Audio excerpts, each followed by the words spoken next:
Hey folks, welcome back to another Dice Tower preview. I'm Mark, and today we're taking a look at Anunnaki, Dawn of the Gods. Anunnaki is brought to you by Crano Creations. It's for 2 to 4 players, ages 13 and up, and games generally run 60 to 120 minutes. Your ancient alien civilization is leaving its dying planet in search of a new homeland. The Promised Land is represented by Gaia, which is home to the magnificent civilization of Atlantis. But beware, other houses of your civilization also have the same goal, and only one will be able to dominate Gaia. Anunnaki, Dawn of the Gods is a game set in an ancient dystopian past, where mythology and science fiction come together. Each player represents a different house, whose rulers are viewed by terrestrial populations as gods.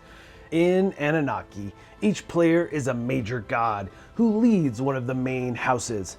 Players will recruit followers, fight to control the richest territories, develop their technologies, and enter into commercial agreements.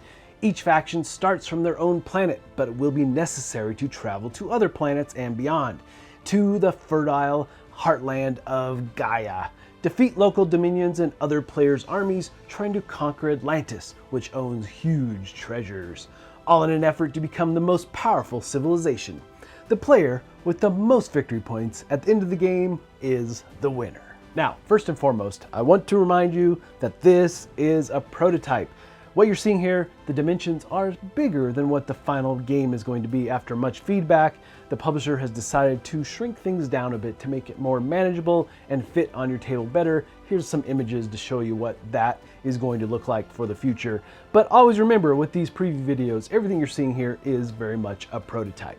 So this is a game of conquest, of resource management, and performing your actions in a most effective way. Now, you are going to control your own set of gods and their minor gods. Now, these gods, you're going to have several choices. You have familiar ones like Zeus, which I'll be showing you mostly, but you have Odin, Ishtar, and Ra.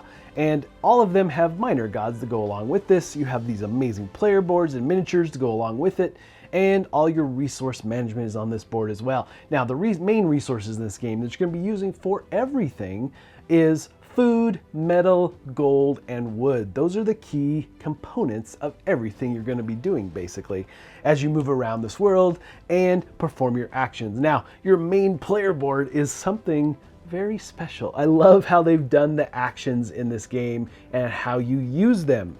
So on your turn, first, you'll be performing one of the main actions, then you have some mana actions, you have free actions, and then you'll engage in battle if you've set that up on your turn. You've moved into a spot and you're going to be attacking someone. And then finally, there's some culture icons that you can take advantage of that you may have revealed out on the board. Now, the thing is, with these main actions, you have an action pawn. You'll place it and perform the action. It's that simple, but it's not. I really like this board because what they've done is a really creative way to summon all your minor gods and your major gods. So as you move between the actions, you can choose to go anywhere. But if you follow the path that you see on your board, you'll start to place summoning cubes. And as you encircle a minor or major god token, then you can summon one of those gods. And what that does is that you will place them out anywhere that you have units, but you're going to be swapping. You'll be exchanging a minor or the major god for a follower that's already out in play. So you have several options as you've moved around the board and set yourself up to attack, perhaps. So this concept of placing summoning cubes and getting the different minor gods and finally the major god out into play is one of the things I really enjoyed about this game. Now, also, as you place these summoning cubes, you'll see that there are some crystals. These are mana crystals, and that's how you gain more of those. There's other ways, but that's how you're going to gain some of them as you move around your board. And it really is important to plan out your actions so you can best summon gods at the right time. And of course, all the different gods have special abilities, special powers that you'll be invoking as you try to conquer the worlds set out and forth in Anunnaki. But now, the interesting thing about all the different actions is that you have all the basics that you would think of here, but there's some variants. You have some advanced actions which are red, and you've got your standard ones. Now, all of them potentially are technologies, they're calling them technologies, that you can upgrade. And you have the mana actions, which we'll take a look at, but those will allow you to flip your tiles and take advantage of a more advanced version of all these actions. But in general, you're gonna have movement action. Let's first take a look at that. You can portal, which means moving between worlds. Now you can't portal directly into Atlantis. No, you have to move to Gaia first and then move around Gaia and move into Atlantis to attack. But you obviously need to build yourself up before you do some of that. And you can portal though to the different worlds, and anywhere that you have followers or minor gods or major gods, those are territories and areas that you're controlling. And there's going to be so many different options about how you get resources and so forth. But let's just take a look at this movement. So portaling is a big thing, moving between worlds. And then when you're on worlds, you can just use your basic movement or the more advanced movement, and you can split up the number of moves between the different characters or different pawns that you're using for your followers or the gods and so forth, to position them best for battle or to gather resources. Now, really valuable action that you don't want to gloss over or skip in this game is your commercial action. It's like getting a contract, but they call them commercial packs. So you go to the main board, which we'll take a closer look at this main board, but there are different tiles here, and you're going to look at the top of these tiles and see if potentially you can fulfill them later in your turn. You can only do them in the free actions, and it is a choice. You only get to do one free action, so do you want to fulfill this now or later? But you look at the top of the tile, it's going to have resource requirements. It might require a planet be involved, but in general, you have to complete what it says at the top, and then you get the rewards below. And it's going to be varied based on a few different things. But in general, you're going to get all kinds of different things. You might get different to perform another action. You might get cards like weapon cards, or you're just going to get resources. Lots of different reasons and bonuses for completing these. They are powerful and add a lot to the game because you really should take advantage of these. So resources are a big deal in this game, and you have a few different ways to do that. Some of the main actions you have for that are harvest. You have two levels. You've got a red and a basic type of action for harvesting. Depending on which one you use will determine how many different areas you can pull from. But as you do, you're going to be exhausting those resources and placing a token over the top showing it's exhausted, and based on how many units you have there will determine how many of those resources you can pull and add to your main player board. Now you also have creation. Now creation is based on shrines, and when you control an area, you just have to have like troops there or units there. And if you do, then you control it, and you'll see these shrine icons, and based on how many of those you control, you'll pull resources that are shown on your action tile. So those are the key. I mean, resources are going to be something that you're going to need to be gathering frequently. So you get those from harvesting and creation, but also from contracts. Lots of different ways to gather those resources, but beware because you will be spending as fast as you're gathering. So two more main actions let's take a look at. You have settlement and you have domination. Now you have the main board where you'll be tracking victory points.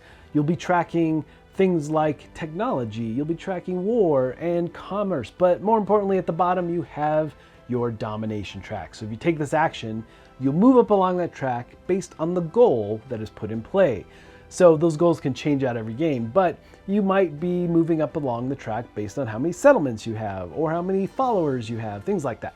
So you'll move along that track and you hope to get past the blue line in the middle because that's where you start to trigger the end of the game, but also more importantly where you get positive victory points for being on that track instead of negative. And then for settlements, you're just going to be collecting the bonuses based on how many you've built. So on your main player board, for every building that you pull from there, you'll reveal more bonuses. So you get more followers, more victory points, things like that. And finally, you have a market action, which is simply exchanging resources, one for two others. So those are all the main actions, just a brief look at them.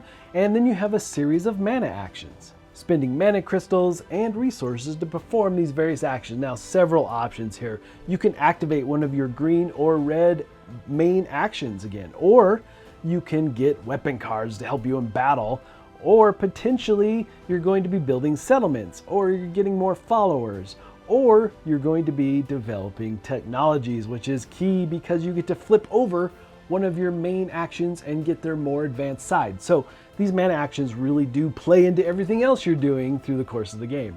And then you have a couple free actions, but you only get to do one: summoning gods, or you're fulfilling one of your contracts and getting all the bonuses. Now, summoning gods might be key to do right now because you're going to enter into battle, which is one of the last things you're doing on your turn.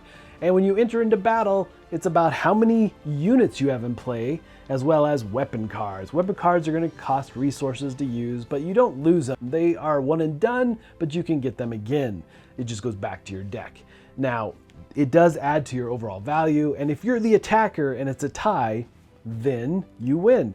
But you are trying to beat the score. Now, there's two different things, right? You're fighting ancient civilizations, which is this token, or you're going up against a fellow player, which they're going to have weapon cards as well. So there is a battle to be done here, but it is very quick and decisive based on the number and the cards and units you play. And the different units have different point values. Followers are 1, you have your minor gods worth 2, and then your major gods worth 3. So those are really kind of the basics of what you're doing on your turn. There's lots of intricacies here, lots of resource spending and gaining throughout the course. Oh, and we should talk about Atlantis. If you've chosen to battle there at the end of your turn, well, you better be ready. You better have a sizable force. And if you do win, then you're going to get some artifact cards. These artifacts add a lot to the game. They're super powerful. So that's something to keep in mind. I mean, it does aid you quite a bit. Now, the game comes to an end when the players have placed their last cube, or someone has passed one of the development tracks, be it technology, commerce, or war, will bring it into the game, and you hope to be the god that is victorious. All right, folks, just a reminder once again, this has been a Dice Tower paid preview, and everything you've seen here has been in prototype form, so keep a close eye on the campaign for any changes that still may occur. Now, with that said, this game has so many actions, so many possibilities, getting those resources and using them really effectively. You have so many choices, which I love in games, but I really like these player boards and how you effectively move through the actions so you can summon gods at the right time. I found that really intriguing. But folks, ultimately, if this looks like something of interest to you, I'm sure they'd appreciate your support. So I think that's it from me, and until next time, we'll see you at the table.